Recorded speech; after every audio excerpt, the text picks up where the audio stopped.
I'm very nearly ready to give you a full review of Star Wars The Old Republic, but while I'm scrambling to see as much of the galaxy as I can before I slap a score on this thing, I figured you might want to know where I stand. This is a general overview of The Old Republic and what I think of it.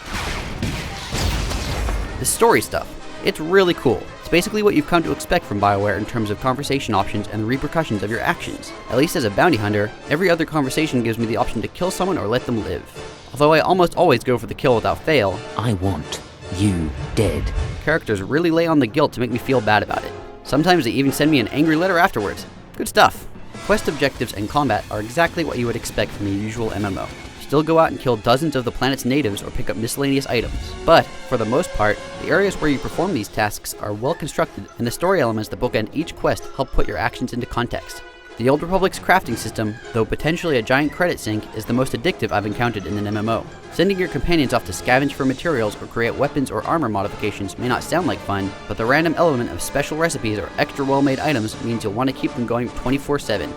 Space combat provides some spectacular visuals and showcases some of the massive set pieces that are the Star Wars franchise's bread and butter. But it doesn't really provide much in the way of fun gameplay. There's only a small pool of missions to choose from, and they don't deviate from the scripted on-rail shooting gallery style. Luckily, they're entirely optional.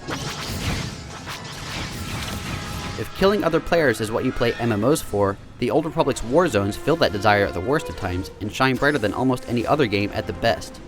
And group combat-oriented flashpoints do a good job of slowly ramping up in difficulty, providing interesting boss encounters occasionally framed with BioWare-style storytelling.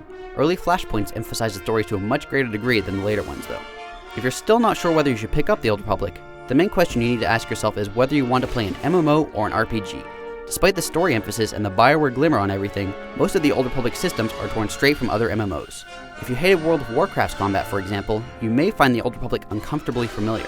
If you've enjoyed other MMOs in the past, though, the Old Republic is certainly one of the best currently available. You can look forward to a full review in the next week or two on IGN.com.